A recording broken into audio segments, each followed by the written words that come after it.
They tested the Kunbi against every known reference group in the genetic history of South Asia. They ran the algorithms again and again, cross-referencing millions of data points against ancient burial sites, against the swirling ancestries of the subcontinent, against the ghosts of civilizations long collapsed, and only one, just one, matched.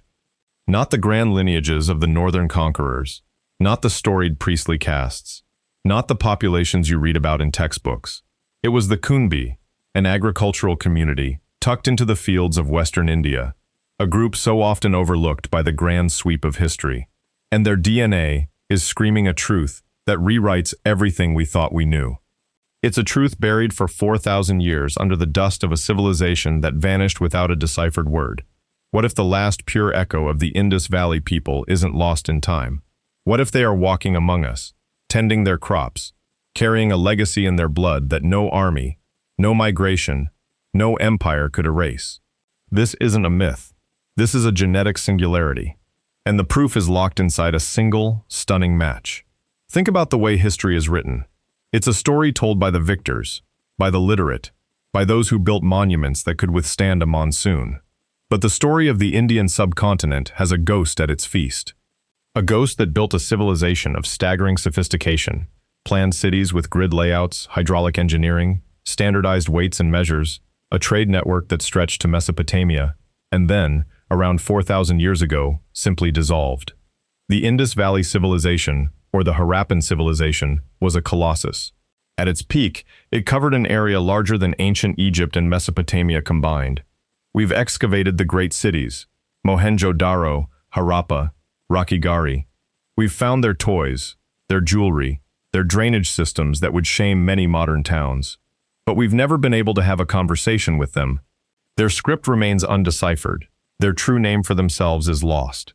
For decades, the mainstream narrative has been a kind of scientific shrug, a civilization that collapsed, its people dispersed, absorbed, and ultimately vanished into the melting pot of 1,000 subsequent invasions and migrations. The assumption was that their genetic signal was too faint, too blended, to ever be isolated. We were looking for a whisper in a hurricane, but the science of ancient DNA has finally given the Indus people a voice, and it's not a whisper. It's an alarm bell, and it's sounding from a place no one expected. The old models were wrong. They missed a pocket of profound resistance.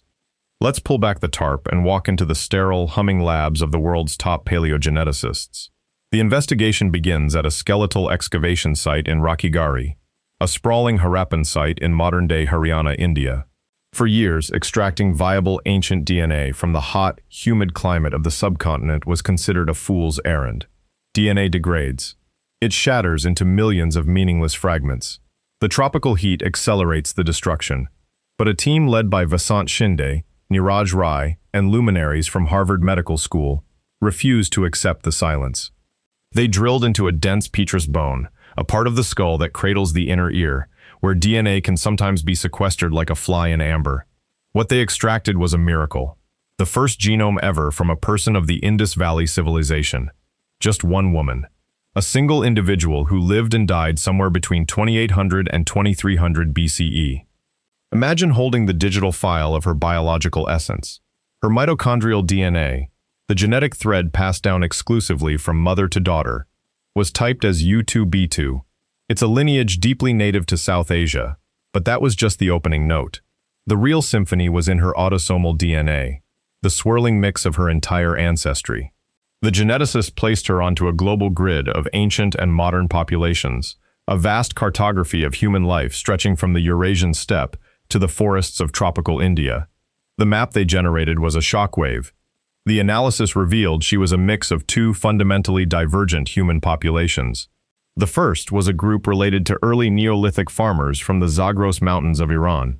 Before the invention of farming, her ancestors' relatives had lived in these highlands. A branch had split off, migrated east, and before 5000 BCE, mixed with the second, much more mysterious group, the ancient ancestral South Indians, or Asi. These were the real first Indians, the descendants of the very first out-of-Africa migrations that had skirted the coastline of the Arabian Sea and settled deep in the subcontinent, hunting and gathering for tens of thousands of years. The Rakhigarhi woman was the perfect blend of these two ancient streams. Iranian agriculturalist and indigenous Indian forager. A fusion that had likely been mixing and stabilizing, in relative isolation, for millennia. But here is the twist, the dizzying, paradigm-shattering revelation. They spun her genetic data against hundreds of modern and ancient genomes, looking for a single ancestry component, the ghost that haunts the history of the North. They searched for the steppe pastoralist signature, the Yamnaya-related ancestry, that is a biological marker of the Indo-European expansions. These were the wagon-rolling, cattle-herding, bronze-working peoples from the Pontic-Caspian steppe, who, after 2000 BCE, poured into Europe and South Asia, reshaping both linguistic and genetic landscapes. In modern North India, in most of Europe, this steppe ancestry is a seismic layer of identity. They scoured the Rakhigarhi woman's DNA. They searched her chromosomes with the computational equivalent of an electron microscope. Zero. Absolutely zero. The Indus Valley genome lacked any ancestry from the steppe pastoralists. She was a living relic from a time before the chariot, before the Sanskritic world took shape, a time when India was a very different genetic canvas. And that negative result, that beautiful absence, became the perfect tracer die. It was the key. Now, for the twist that brings us directly to a quiet farming community. If you want to find the modern echoes of this ancient woman, you don't look at populations carrying the steppe signal. You have to subtract the steppe intrusion. And here, a second monumental study, the genomic formation of South and Central Asia, published in Science in 2019 by Vagish Narasimhan and a global consortium of 117 scientists, provided the high-resolution lens. They analyzed 523 ancient genomes. This paper mathematically defined the post-Indus Valley collision. It showed that after 2000 BCE, when the Indus civilization was in decline, those incoming steppe males mixed with the Indus periphery populations. This volatile genetic mixture formed the ancestral North Indian cline, or ANI, the dominant ancestry of most modern northern and many middle caste groups. The more steppe ancestry, the higher the ANI score. But that wasn't the only branch. Other Indus periphery people dispersed south and east, mixing minimally with the steppe arrivals. They mixed primarily with pre-existing Asi-rich groups to form what is called the Ancestral South Indian Cline, or ASI. These populations became custodians of a gene pool diluted less by the Bronze Age tumult from the north. The geneticists started running a brutal mathematical experiment. They took the genome of the Rakhigarhi woman and they asked the computer, of all the living populations in the Indian subcontinent, which groups carry the highest proportion of this specific, pre-steppe, Iranian-Asi fusion? Which groups are her closest living relatives? The results shut down the easy answers. It was not the politically convenient candidates. The single closest modern genetic fit, the populations that the algorithms placed as the nearest linear descendants of the Indus Valley core signal, were not the dominant agricultural castes of the Gangetic Plain. They were predominantly Dravidian-speaking tribal groups from the Deep South, the Paliyar, the Irula, the Pania. These are communities often pushed to the margins of history, possessors of a genetic heritage that has survived through an unbroken chain of mothers and fathers in the forests of the Western Ghats. But the algorithm didn't stop there. It highlighted a parallel, astonishing truth, and this is where the needle in the haystack moment explodes. When you shift the lens away from isolated tribal groups to the agrarian heartlands, to the settled, non-tribal dominant peasantry of Western India, you get a match so singular it demands a rewriting of regional history.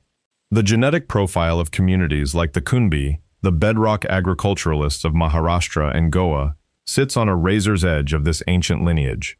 The Kunbi are not a small, reclusive tribe of the deep forest. They are a vast, foundational community, a demographic spine. And yet, their genetic architecture carries an overwhelmingly disproportionate echo of the Rakhigarhi woman. They share the foundational Iranian agriculturalist DNA and the deep Asi roots. But crucially, their steppe ancestry component is markedly lower than surrounding caste groups who narratively position themselves as the descendants of later arrivals. For decades, the story of the Deccan was told as a palimpsest, a land written over by northern empires, by Sanskritic cultures filtering south. But the Kunbi genome is a stone tablet pushed up through that overwritten soil, insisting on a much deeper, autochthonous continuity. The test matched them not to the conquerors, but to the city builders, to the vanished civilization that existed before the Vedas were ever composed. It's a genetic reclamation of space, The quiet farmer in the Sahyadri foothills has a bloodline that directly traces to the world's oldest planned cities. But why? Why do the Kunbi and other select populations carry this signal so clearly, while others, often in the same geographic region, do not? This demands a deep dive into a single, haunting admixture event and the crucible of the Deccan Plateau. Let's follow the Y chromosome, the genetic signal of paternal lineage, through the cataclysm. Remember, the Indus Valley woman was a female burial. We lack her paternal story directly. But the Narasimhan paper and subsequent analyses have stitched together a forensic picture of what happened to the men of the Indus. The foundational Iranian-related ancestry that walked into India to mix with the Aussie before 5000 BCE was frequently carried by males of haplogroup J2b and, critically, a lineage called H1A1D2. Haplogroup H is a homegrown, deeply South Asian marker. It likely arose in the subcontinent millennia ago and was a dominant paternal line of the Indus Valley freeholders and traders. When the steppe pastoralists entered the fray, their genetic signature was overwhelmingly dominated by a different Y chromosome lineage, R1A. The genomic data from the science paper shows a stark, almost violent sex-biased admixture pattern. Steppe males, R1A carriers, mixed with local women, who carried the Indus mtDNA lineages, like the U2B2 of our Rakhigarhi woman, along with U7 and the homegrown M3. The indigenous male lines were suppressed. In elite, Brahmin, and many Kshatriya groups, R1A can reach near fixation, a stark and undeniable signal of a male-driven establishment of a new hierarchy. The survival of the Indus autochthonous male lines, therefore, is a banner of resistance, a badge of groups who either isolated themselves from, or were structurally excluded from, the new steppe-mediated social order. This is where the Kunbi profile becomes a smoking gun. Genetic data, though limited in the initial mega-studies, shows that in communities with low steppe ancestry like the Kunbi, the old paternal lines persist at high frequency. Haplogroups H and J2b are not ancient memories there. They are living legacies.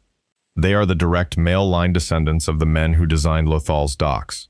This is not just about having the right mixture of ancient populations. It's about the uninterrupted passing of the torch from father to son, generation after generation, for 5,000 years. The Kunbi were not just accidental inheritors. Their genetic structure suggests they were a demographic reservoir, a population that agricultural expansion allowed to grow and maintain genetic continuity on a massive scale, even as the politics and languages of the surface world shifted. But the genetic truth is even more profound when you consider the maternal line, the very same mitochondrial thread that defined the Rakhigarhi woman. Mitochondrial DNA haplogroup U2 is a ghost story of deep time. Its deepest roots trace back to the very Upper Paleolithic, but a unique sub-branch, U2B2, exploded in diversity within India and is intimately tied to the westward-flowing Iranian agriculturalists who settled the Indus Basin. When scientists look for the modern distribution of U2B2, U2C, and the ancient M3 lineages that were mixed into the IVC, they don't look to the northwest, which was later flooded with steppe-mediated lineages. They look to the southwest of India, to the same Deccan communities, where these mtDNA markers can reach a combined frequency of over 70% in some localized populations. Imagine that. 7 out of 10 mothers in some of these communities carry a genetic thread that you could have pulled from the burial shroud of an Indus Valley trader in 2500 BCE. This is a profound female-mediated continuity. It tells the story of a stabilized landscape. In many violent prehistories, you see invading males displacing local males, while local maternal lines persist. That's a common, tragic pattern. But in the Kunbi and related Dravidian-affiliated populations, you see a dual continuity. The male lines persisted. The female lines persisted. It's a sign not of violent replacement, but of a demographic engine that was powerful enough to weather the storm. These were agricultural communities who, when the great cities fell due to climate change, when the monsoon shifted and the Ghaggar Hakra River began to dry up around 2200 BCE, didn't collapse. They just moved. They were farmers. The knowledge of the land, of the seed, of the plow, was locked in their culture and blood. As the urban centers crumbled, the agricultural backbone dispersed, and those who went south and east took the complete genetic package with them. The Kunbi, whose very name echoes an ancient agrarian identity, are likely the end state of this dispersal. a population move that was a quiet, thousand-year journey of ox carts and muddy feet, which preserved a civilization not in stone, but in flesh. What they found next changed the lens from macro history to the intimate scale of the family. And it forces us to completely rethink the concept of caste, tribe, and kinship. The mainstream cultural narrative often imposes a sharp, linear model of Indian history. The Indus Valley collapsed, Aryans entered, and the caste system froze these dynamics in place forever. The Kunbi genetic data shatters the simplicity of this timeline. It suggests a complex mosaic of integration and isolation. For instance, look at the Marathi-speaking region. The Kunbi are traditionally classified as Shudras, the agrarian laboring Varna. Yet genetically, they are the purest link to the pre-Vedic, highly sophisticated urban civilization. Meanwhile, some Brahmin communities in the same region, the literate and priestly elites, have genomes composed of up to 30% steppe ancestry, a biological link to the later entrants. This inversion of status relative to genetic antiquity is breathtaking. It means the social structure did not simply stack a new elite on top of a homogeneous ancient base. It means that the new elite was a genetically distinct, incoming minority that established cultural dominance, while the vastly larger, genetically ancient population continued to exist in a paradoxical state, demographically dominant, yet socially subaltern. The DNA reveals that the purest descent from the city builders is not found in the corridors of historical power, but in the furrows of the field. It's a kind of poetic genetic justice. If you carry the H1A1D2Y chromosome, and your oral traditions speak of a time before the Great Migrations, you are not just hearing folklore, you are hearing a memory encoded in your biology. Let's put a finer point on the timeline, because it's here the sheer tenacity of the Kunbi legacy becomes breathtaking. The Rakhigarhi genome tells us that the admixture between the Iranian agriculturalists and the ancient ancestral South Indians had already occurred by 5000 BCE. That's 7,000 years ago, and then, critically, this mixture became the Great Wall of its time. The genetic data from the Rakhigarhi individual and 11 other individuals from sites in Iran and Central Asia that were part of the Indus cultural complex show a stunning pattern. After this mixing, the Indus Valley populations essentially sealed themselves off. For nearly 3 millennia, from 5000 BCE to after 2000 BCE, they had no significant gene flow from the north. While Europe was a churning cauldron of Yamnaya expansions and corded ware migrations, the Indus civilization was a massive, silent, self-contained genetic sphere. They were an island continent of people. When the steppe migrations finally did reach India, they collided with a population that was already ancient, already stabilized. The newcomers didn't walk into a vague wilderness populated by disparate tribes. They walked into the aftermath of the largest civilization of its time. The collapse of that civilization, triggered by a 200-year drought and the reorganization of the river systems, is what finally cracked the shell. But the Kunbi ancestry shows us that the shell didn't just turn to dust. It fragmented, and one of the largest, most coherent fragments landed in the volcanic black cotton soils of the Deccan, took root, and started growing again. The Kunbi are not a vestige. They are a successful biological continuation. Their blood is the last, almost pure echo, because their ancestors were numerous and organized enough to maintain genetic integrity within a huge agrarian matrix, even as cultural and linguistic superstrates shifted above them. It's a palimpsest written in akshit, not in ink. But what does this mean for you? This is a reflection that stops being about ancient bones and becomes about identity, about the stories we inherit, and the surprising fragility of what we call purity. If you carry these markers, if you are part of a group like the Kunbi, or the Paliyar, or any of the communities that hold this anti-steppe, high IVC signal, this isn't merely a fun fact. It's a reassignment of ancestral glory. The textbooks you might have read that focused exclusively on the post-Vedic golden ages, on the epics composed in a language brought by those steppe migrants, inevitably framed history as starting with that entry. Your ancestors were the prelude, the unspeaking pottery makers who were subsumed. The DNA says otherwise. The DNA shows that the vast, overwhelming majority of your biological makeup comes from the people who created the first urban revolution on Indian soil. Your ancestors didn't just make pots. They invented grid systems. They were the first dentists, drilling teeth in Mehrgar. They traded jewelry with the pharaohs. The silence of the Indus script has been misinterpreted as a lack of sophistication, when in fact, their sophistication was profoundly material and biological. They didn't write epics that survived. They built bodies that survived. You are the text they left behind. The very specific genetic cocktail of Zargos farmer and Aussie that is so prominent in your genome is not a marker of being a backward early mix. It was the exact engine of the Indus Valley Civilization's power. The fact that this signal is so strong in groups often considered at the bottom of traditional hierarchies is, in a sense, a great unmasking. History, as written by the literate, concealed the truth. History, as written by the double helix, reveals it. The Kunbi farmer who has never left his village might be more directly tied to Mohenjo-Daro, in terms of pure biological lineage, than someone whose written genealogies claim 1,000 years of migration from the north. This should radically recalibrate our sense of wonder for the everyday. The next time you see a woman working a field of sugarcane with the distinctive tools of the Deccan, you are not seeing a simple agrarian ritual.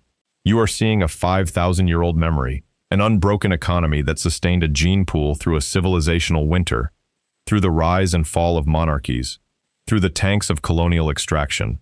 That continuity is the secret triumph. They didn't need a Rosetta Stone. They just needed to keep living. And this near isolation wasn't a passive accident. In many cases, it was actively maintained by the very landscape the Kunbi mastered. Let's ground this in the soil. The thick, heavy, black cotton soil of the Maharashtra Plateau is legendary. It's called Rakhigarhi, and it's incredibly fertile but brutally difficult to plow. It sticks to shoes. It forms deep, impenetrable cracks in the dry season that can break an oxen's leg. Mastering this soil required specialized, deeply localized knowledge. It required communal labor and a profound multi-generational adaptation. This wasn't a landscape you could easily invade and repurpose if you were a pastoralist moving down from the northern plains with lighter plows and different crops. The agricultural system was a fortress. It locked the Kunbi into a symbiosis with a region that was hard to enter and hard to conquer genetically. You can see this geographical correlation visually. The patches of dense, low-step genetic ancestry often map beautifully onto the Deccan's volcanic traps. This wasn't just social isolation driven by caste endogamy, which only intensified around 2,000 years ago post-Mauryan period. This was ecological isolation. The Kunbi and their sister communities engineered a living wall of cultivation. The seeds, the plowing technique, the water management, these were as much a part of their genetic preservation strategy as their marriage patterns. Their DNA was shaped by the very geology they lived on. It's a breathtakingly holistic understanding of history. The minerals of the earth selected for the genes of the people who could unlock its fertility.